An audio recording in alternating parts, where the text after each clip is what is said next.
All right, welcome back, everyone, to another episode here on the Lure Lab, a part of the Serious Angler Network, and I'm your host, Andrew Full. We hope you enjoyed the last episode where we chatted about the Gambler Ace in winter fishing down in Florida with Mikey Balls. It was a really cool episode. He gave away a ton of juice, so if you missed it, backpedal a little bit, hit the episode before this one, and find all about fishing a stickworm, stickbait down in Florida. But with that being said, we have another special guest today coming on. It is my good friend, Destin DeMarion, and we're going to be talking about one of our favorite techniques. And I feel like we chat about this quite a bit for late winter fishing, well, all the times of year, and that is a bladed jig. But before we get to that, I have to let you know this is the last few days for the Daiwa giveaway on Omnia. The description and link is going to be down below in the comment section and in the description. So please click on that link, get signed up, and you can win some Daiwa reels. It's a really awesome giveaway. But before Destin has to sit down the queue for 5 more minutes, let's get him on here. What's up, dude? How's it going? Hey, what's up, Captain? Oh, dude, every time I see you in the new house, well, not so new anymore, it seems like you make more and more progress on it. Fishing room is looking good. Yeah, thanks. I just did some rearranging while there's no chaos with my daughter coming in and out. Yeah, as you can see with the purple walls, this is also her playroom. Oh, that's dangerous with all the treble hooks around. Yeah, that's what that little fence back there is for. But she's a good listener. If I'm don't touch any of Daddy's fishing stuff, don't touch the rods, and we put the fence there, and she never messes with anything. It sounds like you need to add another room on to have a nice office space. Well, I'm finishing the attic hopefully this winter, so that was my winter goal. Fingers crossed that you're able to get that down to save the fingers from some treble hooks. Emmy is obsessed with like all the little swim baits that I have around the house. So she's like, really? Dada, can I get some fishies? So I hand her like a swim bait from a package and she like runs around. Dada gave me a fishy. It's hilarious. So, yeah, he was like that too. If I have like soft plastic, can I play with those? But yes, you can play with these ones. Don't touch these ones. Little kids in their minds are fantastic. But before we lose track of our viewers here, let's dive right into it, right? Like we're talking bladed jigs, specifically like right now it's late winter down in the south, right? They're getting into winter, late winter patterns. Some of the fish are going to be spawning soon, depending on where you are in the country. So what is your favorite bladed jig to use? Well, I don't think it'll come as much of a surprise to anyone. I would say it's pretty much the same as almost everyone out there, the jackhammer. And I have my nice Bass Mafia box full of my bladed. I use my blade coffin for all my chatterbaits. But yeah, you got quite the assortment. Nice, bee height. That might have been the one I caught him at Santee with. I wore all the paint off the blade. Nice. You should have put that in a wall, like in a wall hanger. Yeah, right. Yeah, that's a good idea. Never thought about that. But that's one of my favorite colors, that bee hide delight, especially when you're, trying to mimic a bluegill. Yeah, that's one of the better colors for that. But I am definitely a fan of the jackhammer. I used to really like that. I don't know if you've used it, but it was the Chatterbait Customs, I believe it was. The one that had that little straight wire off of it with the ring on it. Yeah. That one was pretty dirty too, because it had a really stout hook in it. Mm-hmm. That was pretty sweet. Those are my two favorite that I use on a regular basis. But I mean, there is a few others that I own, but those are the primary ones. So what is like the primary ounce, like weight size that you'll throw? Is it like 3/8? Is it half, 3/4? Are you a guy that dabbles with like the 1 ounce, the 1.5 ounce ones at all? I have a few of those. There's only like about one situation, maybe two. The most likely situation I'd use that really heavy one is like when I made the elites the first year, the first term was Harris chain. We were catching them in deep hydrilla, and to keep it down there in that 10-foot zone, like you had to have a really heavy one. Mm-hmm. So like an ounce and a quarter. But primarily, I'm a half ounce guy. I mean, meet it right in the middle. Half ounce will do about anything you need it to do. I mean, I have caught them offshore in like 10 foot of water with a half ounce, letting it get down and just kind of slow roll it. But shallow, deep, in between, that's your best all around. 3/8, I'd say like 80% half, 20% 3/8. Very infrequently will I use anything else. Yeah, I've actually found myself enjoying the 3/4 ounce even more. Like Really?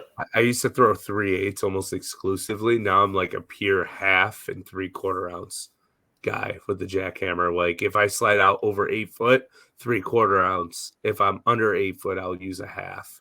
And Yeah, depending it's on better how I for want that. it to be in the That three water. quarter would be better for that 8 foot. Eight Yeah. foot or a little bit deeper. A half, I catch them in 8 to 10, 12 with a half, but it just takes longer to fish it. Yeah. You got to really slow down. You might want to go to like a 6 3 and 1 reel. So while we're on this topic of slowing down to get it down, let's dive right into your setup. Like, what is your bladed jig setup for the jackhammer? Rod, reel, line, gear ratio, reel, etc.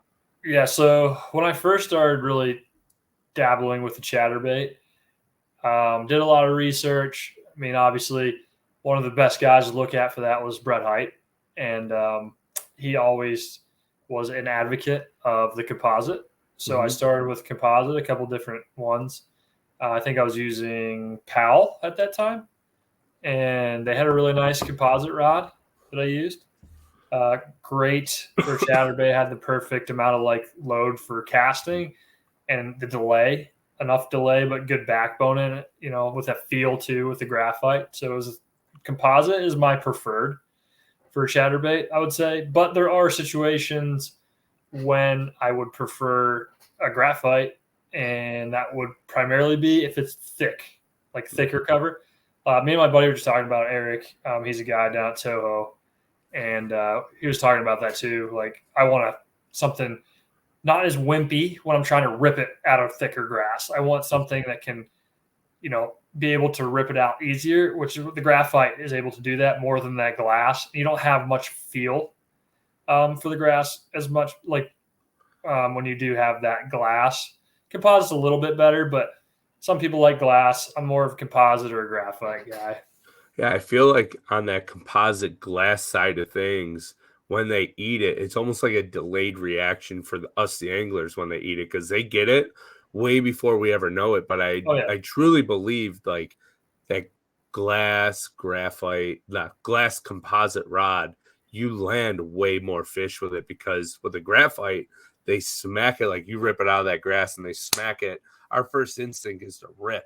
And I feel like it pulls the chatterbait out of their face. And I had this conversation with Bailey a lot. I'm like, when you catch them with that graphite rod, pay attention to how they're hooked. They're always hooked like in the front on the lips. And with that composite glass rod, I feel like it's always further down in the gullet. Like they get it yeah. so much better and you lose way less fish. That's a good point. When I did start throwing a chatterbait with that composite, I was fishing with a guy at the Potomac once, and he kept getting short strikes. I'm pretty sure he was using a graphite rod, and I caught 30 behind him, but all Yeah. of them barely because they were short striking his, but they delayed enough where it just got the a little bit of the Yeah. cheek, with that composite with that delay, Yeah. and was able to boat them. So it definitely makes a difference. I like a 7.3 to 7.5, like a medium heavy usually. Yeah. Medium heavy to a heavy with a little bit of obviously if it's a composite, I want like a moderate fast, or just a fast. I don't want it to be too fast of a recoil. I Yeah. want that delay like you were talking about. Yeah. And then reel like gear ratio of your reel. Are you a 6 3 to 1, a 7 2? Are you an 8 to Yeah, 1? Because everybody mostly fishes a different. 7. A 7 to Perfect. 1. Yep. It's mostly like I feel like it's a reaction bite. So I mean, I can slow it down enough with a 7 if I have to really fish it slow. Yeah. Oftentimes I can't catch up with a fish, and I found this out at Santee. I had one on a 6 to 1 and one on a 7 3 to 1, and I couldn't catch up with the fish with a 6 to 1. Like if they bit, because a lot of times they bite and keep coming at you. Yeah. You couldn't physically pick up the line quick enough to set the hook and get a good hook in them. So that 7 plus, 7.5 to 1 is to me, that's the best for picking up that slack. Like you were saying, a lot of times you don't even know the fish bit until it's well after well enough after the fact. And especially with a glass rod, like you hardly know until the rod just loads up. You're like, what? Yeah, pretty much. Like I've caught a few fish on like a pure glass chatterbait rod, like Daiwa makes a few, and I'm reeling. I'm like, oh, I lost like feeling of my chatterbait. So you check it, you're just like, oh gosh, there's one there, and they'll be like down their throat, but you're like, they're never coming off, ever, and you can hit them as hard as you that's want. a good thing. Like, yeah, if they eat it, they eat it. It's you gone. can jam those fish, and you have no worries about like breaking your line. So now we're talking line. What pound fluorocarbon, or are you a braid guy for your chatterbait? Yeah, so people do mostly both. not a braid, but if you were fishing, Florida is like a whole nother animal. There's such thick grass, and sometimes you do need braid. You need to throw straight braid, like in some really thick Kissimmee grass.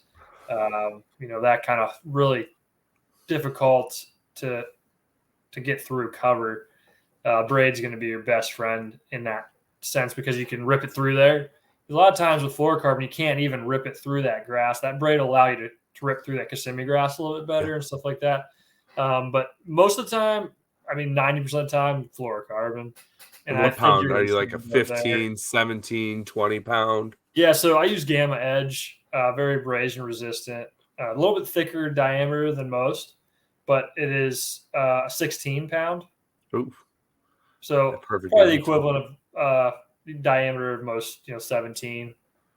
Gotcha. So most of the time it's 16 or 20, depending on how thick a cover, how big the fish are. Most of the time, 80-20, I'd say 16 pound.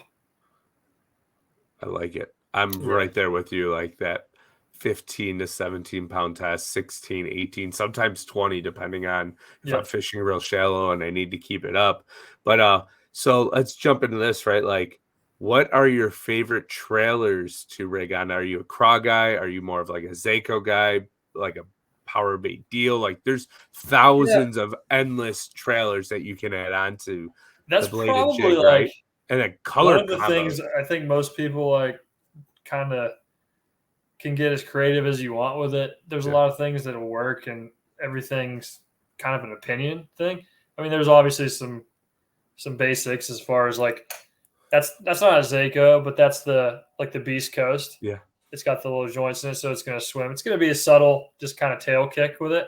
How do you like that Beast Coast one? I just got some, and they look awesome. Yeah, it's pretty sick. It's nice. They smell. I do like it.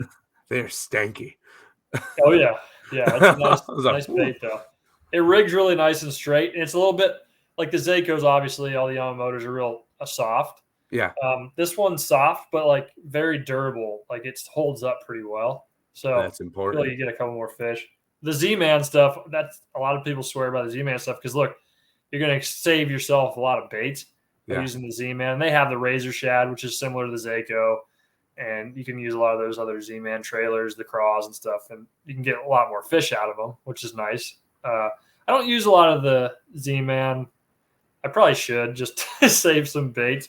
I don't think they're dissecting, the smell and all that when they're eating chatterbait. It's more just like it's coming by, reaction, eat it kind of thing. Yeah. Oh, is that a Zako paddle tail?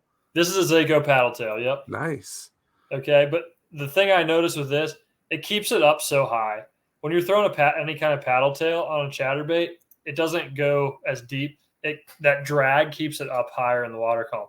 If I want to keep it really high, a lot of times I will use, paddle tail type trailer, just because it's going to keep it up in the water column. Like one time, St. John's, I fished a Corky Bells Thursday night tournament the first year I was there with my buddy Larry. I caught a couple hammers on chatterbait, and I was throwing a little swim bait on it because we were fishing really, really shallow eelgrass. Mm-hmm. So I could keep it up there. Rip. There's a big one. There's a 5-pounder. Boom, there's a 4-pounder.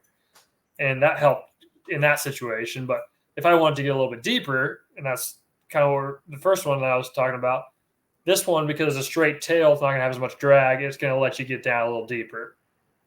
And it's the weight of the trailer. It's going to affect, how quickly this falls and all that stuff. There's all kinds of stuff. But primarily, I'm going to use one of those 3 type of baits. I'm going to use one of the, like a paddle tail for the most part. one of those like straight tail kind of Zako or like a fluke. The type fluke trailer. is such a good Yeah. chatterbait And a trailer. fluke lets it get down usually even quicker. Was that a Because queen this one's tackle not as narrow. switchblade? What's that? Is that a queen tackle switchblade in your left? No, In your that's hand? that Oh, like the finesse custom. chatterbait one. Gotcha. Yeah, I just Nice. started messing around with those a little bit. I even forget what is that one called? The Mini Max? Is it the Mini Yeah, Max? Mini Max. Yep. I'm a big fan of the Mini Max or Smallies. They get that thing good Oh when they yeah, it's a want it. good profile too. I mean, it's got a little bit smaller blade on it. Yeah. Yeah, perfect for those smallies, like you were saying. But those are the primary. And then once in a while, I will throw like a craw type trailer on it too. If Just you if I had to want a little more choose, action, especially in like dirtier water, yeah, like the swim bait, the craw, really good in dirtier water because it's going to call them in. It's going to give you a little bit more pulse. what craw trailer would you choose for that dirtier water on a chatterbait? Rage. I'm usually like a rage craw guy. I like it. Yeah, A couple that I personally enjoy is like the kamikaze craw. The only issue with big bite baits, the that's a issue big is bite. Yeah, because it has like little holes in the tail. yeah. It'll wrap on your hook point sometimes. And then another really good sneaky one is a Venom Dream Craw because it's Oh so yeah, you soft love and those wavy. Venom Dream Yeah, Craws. that is a really good chatterbait trailer in my personal opinion. It's a It's good one of the flipping only bait. uses for me out of a Dream Craw that are a wobblehead, but we're talking chatterbaits, and it goes great on a chatterbait when you need to just need that secondary action and reeling it real slow. They'll really kick good. Big Yeah, and the fan. way that one is, it would probably just more go like this. Whereas Yeah. like the kamikaze craw is pretty thin, and then like the rage craw, they kind of like go more. Yeah. Well, that's why you're getting stuck on that hook too, because it's coming back. That's another reason why I kind of, if I don't have to throw something like that, I don't, because I do catch those dang pinchers a lot on No, it's it terrible. It too. stinks. It ruins your cast. And Yep. then once it does it once, it continues to do it. That's why I try not to fish Right. the cross. So when you're throwing the bladed jig, what do you look for in composition on a lake to catch bass on the bladed jig? Like you're new to a lake, you've never been there. What area do you look to target first when you're throwing a bladed jig to catch the biggest bass you can? Right. So we're talking like that late winter time, Yeah. correct? Yep. Yeah. So if I'm at a reservoir, especially in the south, I'm looking for dirty water. I'm looking for shallow, dirty water most of the time. Some wood cover in the water is really a good thing. Obviously, if it's a grass lake, grass is a great thing. Tennessee River bars, river bars with grass, that type of stuff is a great place to find them. Backs of creeks, creek channel swings in that late summer or late like winter time. Docks. Yeah, like docks are a really good one to catch them around docks, bluff walls. Like there's a lot of places you can catch them on it. My favorite, yeah, it's probably shallow, dirty water, in those southern reservoirs. Yeah. Up here, when our season kind of starts up, I'm looking for the backs in the natural lake. I'm looking for the backs of like these bays and what's warm and quick. So I'm trying to catch them, as those darker bays, like those darker shallow bays are starting to warm. Any kind of little grass you can find, that's where they're going to be. Rock and grass, Absolutely. docks too. Love it. So if you had to choose 3 colors, we're gonna end it on this question here real fast. If you had to choose 3 colors of chatterbait or the bladed jig, what are the 3 colors you would choose to throw in the late winter and why? Oh man, that's tough. Well, I mean, the easy one's going to be like a shad pattern, like something white. Yeah. So hey, there's where you're talking about. There's a 3/4. Love it. But, yeah, just like obviously a white one, something I can mimic a shad with. So this one's a 3/4 ounce jackhammer, but something shaddy. Something I can mimic a bluegill with, obviously too. Because if you're fishing around a lot of shallow grass, a lot of times they're eating bluegill too. So you got that one as well. Like a Beehive Delight, great. Yeah, Beehive Delight, green pumpkin, but I'll say Beehive Delight is kind of become my favorite bluegill sunfish imitation overall. It honestly could be a shad too in some situations. It's got a little clear stuff in there, so it can kind of mimic a few different things. Sure. Throw a white And trailer on it and it looks like a minnow. Perfect. yeah, you can do a lot of things with that color specifically. And it'd be a toss up for the other color between like a black and blue and a like that fire craw. Yeah. I was gonna ask you if you've ever experimented with the fire craw. Yeah, I I've have. never done good with it in New York in the late winter, early spring, but I know Yeah, people who have, but I can't get them to bite it to save my life. yeah. And It's I not tried. as much up here. They will eat, reds and stuff, and those orangey stuff up here. But like, especially down south, I like that. I'm trying to find one. I'm sure I have a couple in here. But yeah, that fire craw really popular for that winter time. Well, there's a black and blue, but yeah, it's like an orange fire craw, orange with red, really popular down south, like Gunnersville, those kind of places, obviously. Yeah, But black and blue, I want something for that dirty water.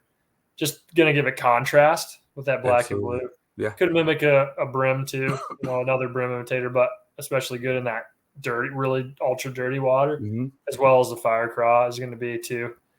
But yeah, like we were talking about, that red or orange is really important because a lot of the craws and stuff are, reddish orange at that time of year. In a lot of these southern fisheries that you're going to fish, and you got to mimic that because that's what a lot of the bass are feeding on, at that time of year. And it just, if it's dirty water, it shows up really good. Yeah, for It's a sure. very visible color. I prefer white like all the time. Me So too. That's for probably whatever reason, white works for me. But I probably have the most. started dabbling. If you can find them in pure black, jackhammers are like the deal. If you can find them, they're hard to come across, and I think I have one left. But I mean, straight black jackhammer. If you can get your hands on it, Destin. Well, hey, I mean, The you're juice. the tying guy. You could just take that skirt off and tie on an all black skirt right there. You Yeah, can make any of the ones that are like have a black head, whether it's black and red or whatever, yeah. into it. Yeah, I want straight black blade, black head, black skirt, flat all the way. And you can get them if you know where to look from Japan, and they're really good. Like really good with a green pumpkin trailer.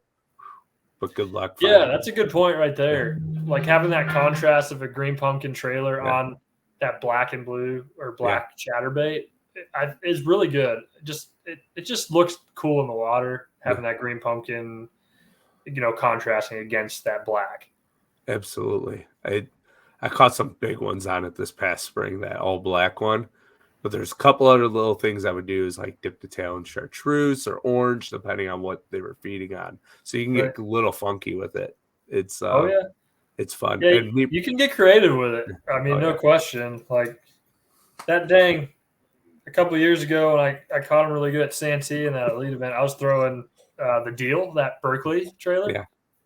And it was the most gaudy, like this with electric shad with a chartreuse, like super chartreusey tail. Like it was very loud. That's what Mark Zona said. It was a loud bait. Yes. It was very loud. They were eating it. So why it doesn't matter. That's fantastic. Hey, yeah, as long as it catches them, and it did. I don't think anybody's throwing that specific color combination.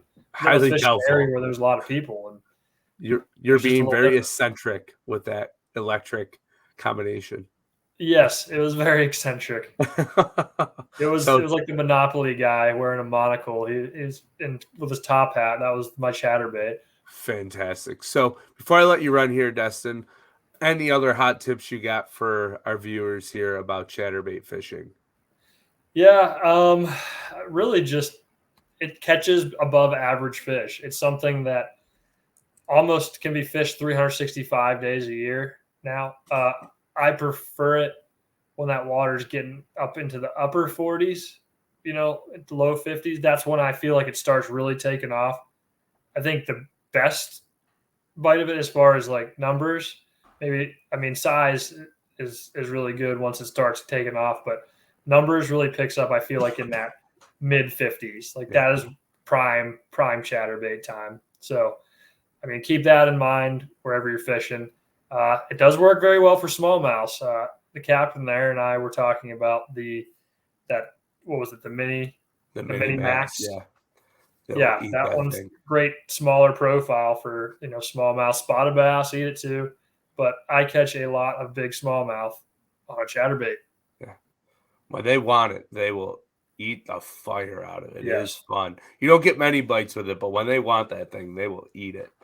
Oh So, yeah, and they're big ones. Usually, it's a big smallmouth that'll eat yeah. that chatterbait. Oh, it's great. It's Oh such a yes, fun bite. Well, Destin, I want to say thank you for joining us on this episode of the Lure Lab absolutely. and taking out a little bit of time here. I want to wish you safe travels through the 2023 Bassmaster Elite qualifiers, because that's the new term of them. And we hope that you can get back to the promised land, man. Like, Thanks, buddy. I we're, appreciate that, and I'm looking forward to you follow, yeah, man. I think yeah, that little bait's going to be quite a bit of a factor yeah. there too. Well, let's hope it works out and go catch them up. And I'm going to let you run now. So All right, we'll buddy. chat soon, buddy. Yeah. You have a Have a great good one. night. Yeah, you Thanks, too. guys. Of course. All right, everyone. Thank you for tuning in to this week's episode of the Lure Lab, where we discuss bladed jig fishing in the late winter and just generalities of the bladed jig. It's a fun bait to catch a lot of big bass and numbers depending on the lake and where you're fishing it. So we hope you enjoyed this episode. But as always, if you're watching on YouTube or tuning in on YouTube, please hit the thumbs up, hit the subscribe button, and leave a comment of what your favorite bladed jig and color is and your setup, if you don't mind, down below. If you're on Spotify or Apple Podcasts, please leave us a review. It helps this podcast, Lure Lab, be seen to more bass heads like you and I, and we greatly appreciate it. But until next Saturday, stay tuned for that episode, and we will see you then.